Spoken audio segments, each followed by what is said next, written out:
Ninitosalité, un tube qui a fait couler encre et salive ce week-end.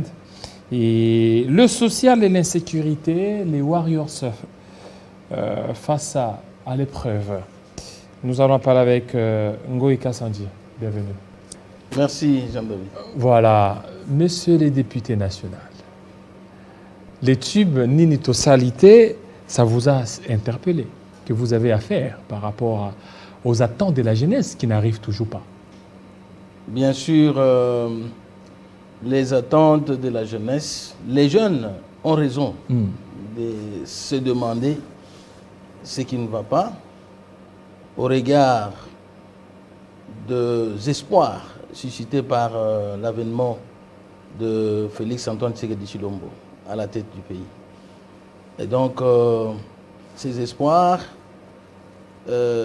cette lueur d'espoir attendue par notre peuple, ils pensent que ça semble boiter, ça ne marche pas, mais je comprends. Je comprends et la réponse est celle-ci. Sur les ruines, il faut commencer par nettoyer.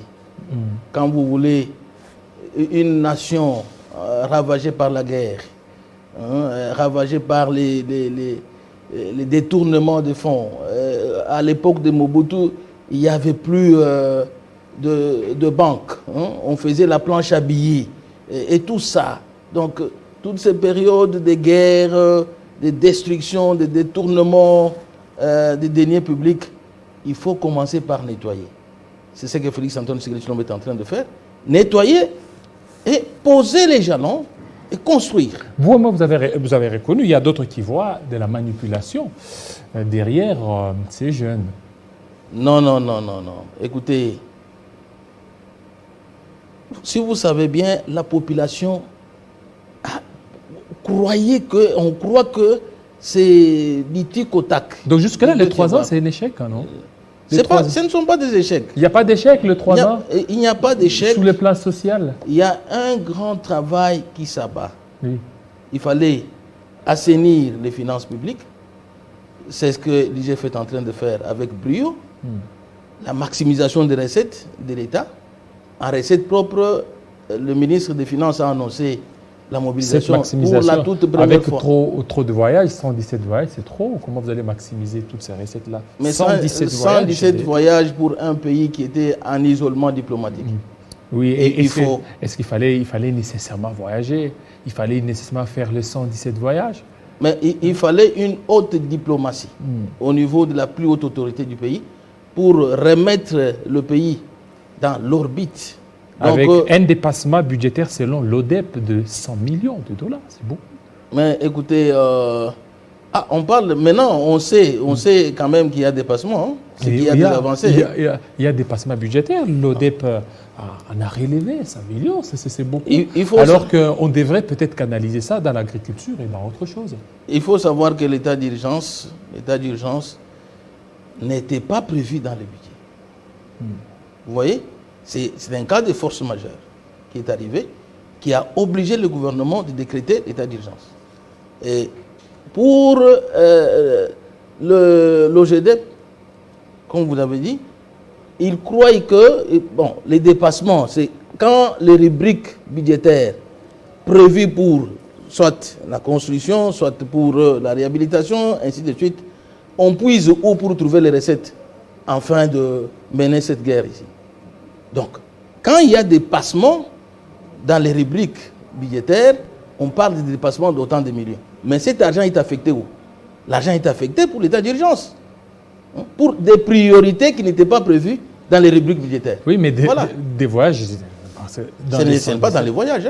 Oui, mais et tout ça, dans les 117 voyages, c'est qu'il y a l'argent de l'État. Ça demande aussi beaucoup de choses, beaucoup de sacrifices. Pourquoi ne pas sacrifier certains voyages au profit de l'état d'urgence, au profit de certains besoins prioritaires? Mais la question qu'il faut se poser est de savoir qu'est-ce que les voyages du président de la République ont produit pour le pays. Est-ce que c'est ce qui est dépensé?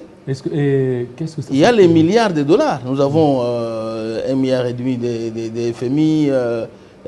Pour l'instant même, on participera 1,5 milliard qui sont affectés pour au pays du bassin du Congo. Et pour quand tout ainsi ça? de suite.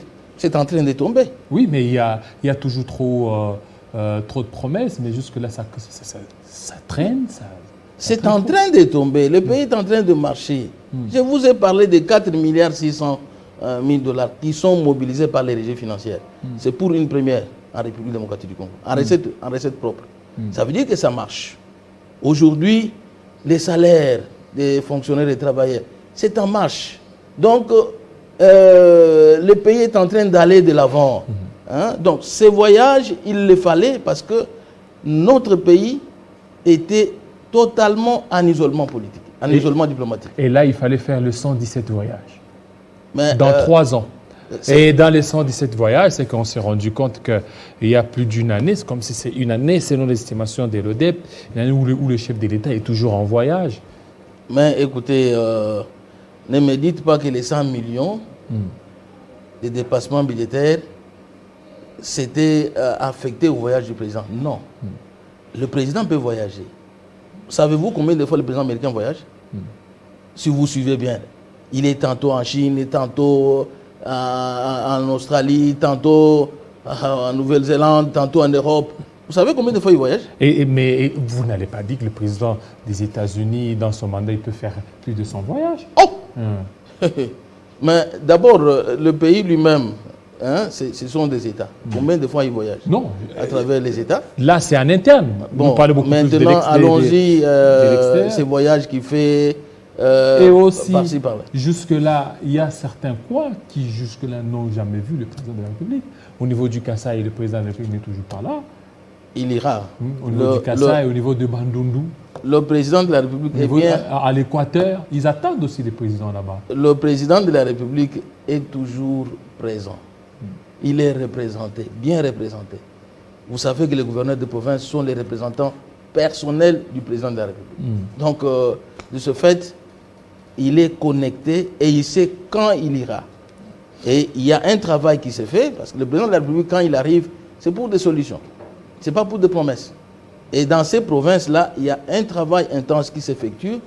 Alors, quand le chef arrive, c'est pour inaugurer, c'est pour faire. Donc, quand même, il y a les réponses aux promesses du chef de l'État qui sont en train d'être réalisées. Il faut qu'il arrive pour inaugurer. Voilà, vous voulez la maximisation des recettes. On vous a vu faire la queue pour aller accueillir le chef de l'État. C'est qu'il y aurait aussi l'argent qui a été dépensé pour l'accueil du chef de l'État. Mais non, mais non. Il faut qu'on puisse apporter... Il n'y a pas eu d'argent? Même pas $1. Même pas $1. C'est le chef de file de notre majorité parlementaire. Il revient d'un voyage succès, où il a rencontré les grands décideurs. Est-ce que vous étiez obligé d'aller l'accueillir? Mais oui, c'est une activité politique.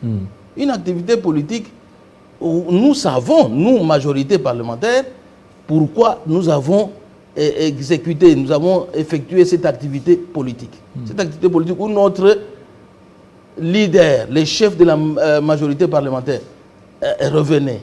Alors, il nous fallait politiquement agir de cette façon-là. Et ça traduit quoi? Qu'est-ce que ça représente quoi, cet accueil? Bon, une activité politique pour dire, le chef n'est pas seul. Hein? Parce qu'on a crié, comme vous le savez, c'est comme si Kinshasa devenait une propriété d'une certaine classe politique. Et il fallait démontrer que Kinshasa... Donc, vous avez voulu faire une démonstration, montrer... Bon, une activité politique à notre niveau, je ne vous dirai pas nécessairement... L'objectif, c'était de montrer à la Mouka que vous n'avez pas le monopole de la rue. Bon, c'est pas ça, hein? Ce que j'ai dit, c'était l'accueil. Hein? Nous, on n'a pas fait la marche. Hein? Mais quand même, les foules, il n'y a personne qui a le monopole des foules. Hein? Donc, il fallait quand même que la majorité qui a le pouvoir, démontre que c'est nous qui sommes majoritaires. Dans les foules, et même dans la rue. Et même dans la rue, nous sommes majoritaires. Voilà pourquoi nous sommes allés accueillir notre... Ce que vous aviez dénoncé hier, c'est-à-dire que les députés qui s'alignaient pour Alain Akat, c'est ce qui est en train d'être fait aujourd'hui. On vous a vu, vous aviez laissé vos palissades luxueuses pour embarquer dans Transco à l'accueil des chefs de l'État. Mais on se sentait bien dans les bus Transco. Vous sentiez bien? On se sentait bien. Donc, si je suis représentant de la population et que je ne... Vous ne voyez pas que n'accepte pas. ce que vous étiez en train de combattre hier, c'est petit à petit, ça commence à revenir. On a combattu quoi? Oui, mais lorsque les gens... Le fait d'entrer dans les bus. Non, lorsque les gens allaient à Kingakati, ils étaient en ordre. Et vous aussi, on vous a vu, vous étiez comme des écoliers, là, comme des élèves. Mais non, quand même pour entrer dans les bus, Jean-David, ne me dites pas qu'on fait... Pour entrer dans les bus, ils ont fait la queue. Et vous aussi, vous avez fait pour entrer dans l'avion, vous voyagez, vous devez voyager, vous faites la queue. Qui que vous soyez. Donc, nous, faire la queue n'est pas un problème. Voilà, merci beaucoup, Ngoïka Sandji, de votre passage. On va cette fois-ci parler de ce dossier Komibakat avec M. Brunel Kachi, aussi Dieudonné Moukalaï. C'est tout de suite.